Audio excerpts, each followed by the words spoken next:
उसको 100% स्कूल की तरफ से पढ़ा देंगे। पंक्ति में खड़े आखिरी व्यक्ति तक एजुकेशन की सुविधाएं कैसे पहुंचे, उसके लिए मैं खुद सुबह से शाम तक चिंतित रहता हूं। कश्मीर के लोग हमारे पास हैं, यूपी के गोरखपुर से लोग हमारे पास हैं, दिल्ली यूनिवर्सिटी के लोग हमारे पास हैं, जामिया मिलिया के लोग हमारे पास के साथ, और 300 प्लस की कैपेसिटी का एक हॉस्टल हमारा तैयार हो रहा है जो हम 28 कमरे होंगे। ऐसे करके 4 फ्लोर की बिल्डिंग है करीब। और इसके बाद शमशेर सर, आज आपने स्कूल में लोगों को इनवाइट किया, इसका मोटिव क्या था? आज एनुअल फंक्शन था स्कूल का, हर साल की भांति आज ये चौथा एनुअल फंक्शन था स्कूल का, और उसके लिए पूरे इलाके के मेवात के लोगों को, पढ़े लिखे लोगों को, समाज के हर तबके के लोगों को हमने आमंत्रित किया। शफीक जी रहे थे, डिप्टी कमिश्नर हैं जीएसटी में, वो आज के मुख्य अतिथि थे, और बहुत सारे मेहमान जो थे हरियाणा वाले मेवात से, राजस्थान मेवात से, दिल्ली से भी मेहमान आए थे, और पूरे मेवात से लगभग मेहमान आए थे। हम 12th क्लास तक नहीं, हम 10th क्लास तक सिर्फ बच्चे लेते हैं अपने यहाँ, और 10th के बाद फिर हमारे मॉड्यूलस हमारी एक कोचिंग है, हमारी एसोसिएट कोचिंग है, वहाँ फैसिलिटीज़ हैं। 11th-12th अगर कोई बच्चा करना चाहता है साइंस साइड से तो वहाँ अलवर में हमारे पास फैसिलिटीज़ हैं। यहाँ हम 10th तक पढ़ाते हैं सिर्फ। अच्छा, आपसे पहले आप बोल रहे थे कि रेजिडेंशियल चीज़ें हैं यहाँ पर, क्या इम्प्लीमेंट अभी इस साल नए बदलाव जो हैं वो इस तरह है कि पहले हम सिर्फ रेजिडेंशियल पढ़ाते थे, सिर्फ उन्हीं बच्चों का एडमिशन लेते थे जो बच्चे यहाँ रेजिडेंशियल रह सकते हैं, लेकिन इस साल में हम करीब 300 से 400 की कैपेसिटी का एक नया हॉस्टल बना रहे हैं जिसमें एक फ्लोर पे 28 कमरे होंगे। ऐसे करके 4 फ्लोर की बिल्डिंग है करीब 120 रूम्स के साथ, और 300 प्लस की कैपेसिटी का एक हॉस्टल हमारा तैयार हो रहा है जो हमें जून एंड तक हैंडओवर हो जाएगा। तो फिर हमारे पास अभी हमने अकोमोडेशन स्कूल बिल्डिंग में दी हुई थी, तो वो यहाँ से खाली हो जाएगी स्कूल बिल्डिंग।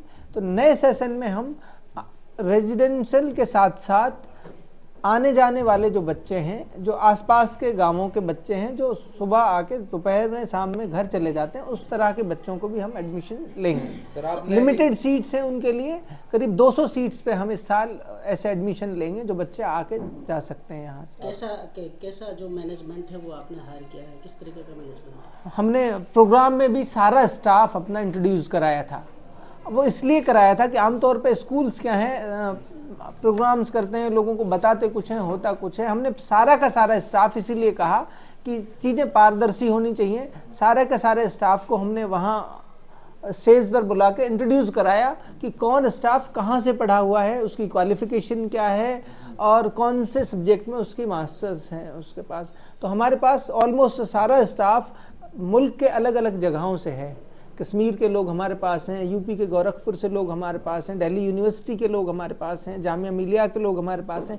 ऐसे करके देश के मुख्तलिफ हिस्सों से अरबिक भी हमारे यहाँ पढ़ाते हैं। और इस बार हमारा प्रोग्राम थोड़ा जल्दी समाप्त करना पड़ा, नहीं हम आपको बता दें, कई बच्चे ऐसे हैं जिन्होंने कुरान मुकम्मल कर लिया हमारे यहाँ रह के। जो बच्चे आए थे जिनको कुछ नहीं, मतलब वो बेसिक्स भी नहीं आते थे, उन्होंने कुरान भी मुकम्मल किया। कुछ बच्चे ऐसे हैं जो हिफ्ज़ भी कर रहे हैं हमारे यहाँ रह के। तो थोड़ा थोड़ा काम हो, उसमें एक्सपर्टीज़ नहीं है हमारी अरबिक में, एक्सपर्टीज़ हमारी साइंस और इंग्लिश और इस तरह के लैंग्वेजेस में है, लेकिन हमारी बेसिक जो है वो हमारे उस पर अरबिक पे भी काम कर रहे हैं लैंग्वेज के पॉइंट ऑफ व्यू से। हमारा मेनली हमारा फोकस एक्टिविटी बेस्ड लर्निंग पर ही है कि बच्चे को खेल खेल के साथ सिखाया जाए। Classroom programme learning by listening जो है वो हैक्टिक होता है, learning by seeing, learning by playing, जो खेल के साथ साथ बच्चा एक्टिविटी बेस्ड जो लर्निंग होती है वो ज़्यादा इफेक्टिव होती है। हाँ, हमारे पास एक्टिविटी बेस्ड लर्निंग का एक्सपर्ट स्टाफ है सारे के सारे, जो बच्चों को एक्टिविटीज़ के से साथ सिखाते हैं। दूसरा, प्रोजेक्टर बेस्ड लर्निंग भी हमारे पास है कि बच्चा विजुअलाइज करके चीज़ों को देख सकता है और उसके बाद उस तरह से सीख सकता है विजुअलाइज करके। सर, रूरल एरिया से यहाँ के लोग ताल्लुक़ रखते हैं मोस्टली, क्या अफोर्डेबल प्राइस है बच्चों? अफोर्डेबल है, बिल्कुल अफोर्डेबल है। और बल्कि मेरी हमेशा कोशिश पहले भी यही रही है कि पंक्ति में खड़े आखिरी व्यक्ति तक एजुकेशन की सुविधाएं कैसे पहुंचे, उसके लिए मैं खुद सुबह से शाम तक चिंतित रहता हूं। हमारे स्कूल की फीस एक साधारण स्कूल की फीसों से मैच करती हुई है। रेजिडेंशियल जब हम बच्चे को रखते थे तो लड़कियों की फीस 45,000 रुपये से शुरू हो जाती थी हमारी पूरी साल की, जबकि डे बोर्डिंग स्कूल की फीस भी इससे कई स्कूलों की बहुत महंगी है। लेकिन हमने एट कॉस्ट और बिलो कॉस्ट से भी कम पे हम काम कर रहे हैं। सही बात यह है, स्कूल को कई लाख रुपए सालाना हम अभी भी घर से लगाते हैं, सिर्फ इस उद्देश्य के साथ कि हमारे इलाके की पेइंग कैपेसिटी कम है।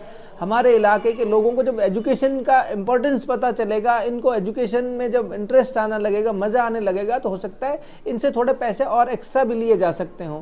लेकिन आज की डेट में हम बहुत अफोर्डेबल प्राइस पे एजुकेशन दे रहे हैं। अब जब डे बोर्डिंग हम खोल रहे हैं, आने जाने की सुविधा दे रहे हैं, वो भी बहुत नॉमिनल फीस पे है। मेरे ख्याल से पूरे साल की 12,000 फीस से हम शुरू कर देंगे। पहली क्लास के बच्चे के लिए मेरे ख्याल से 12,000 रुपये किसी भी पेरेंट्स के लिए बड़ी फीस नहीं है। सर, के लिए भी हमारे पास अलग अलग सुविधाएं। अगर कोई बच्चा मेरिटोरियस है, अगर टेस्ट में अच्छा करता है और उसकी फैमिली कंडीशंस जो अच्छी नहीं है, तो उसको 100% स्कॉलरशिप का प्रावधान भी हमारे पास है। उसको 100% स्कूल की तरफ से पढ़ा देंगे। दूसरा, हम टेस्ट के बेसिस पे भी स्कॉलरशिप देते हैं। कोई बच्चा अगर टेस्ट में अच्छा परफॉर्म कर रहा है तो उसको उसके टेस्ट के बेसिस पे भी स्कॉलरशिप भी देंगे और उसकी फीस में रिबेट भी देते हैं। दूसरा ये है, कोई पेरेंट्स है जिसके फादरलेस है, कोई मदरलेस है, इस तरह के पेरेंट बच्चे कोई हैं, तो उनको भी हम फीस में रियायत करते हैं। वो डिपेंड करता है किन कंडीशंस में है, उनके जो स्टेक होल्डर हैं, उसके जो गार्जियन हैं, वो किस स्थिति में है, वो उसके ऊपर डिपेंड करता है।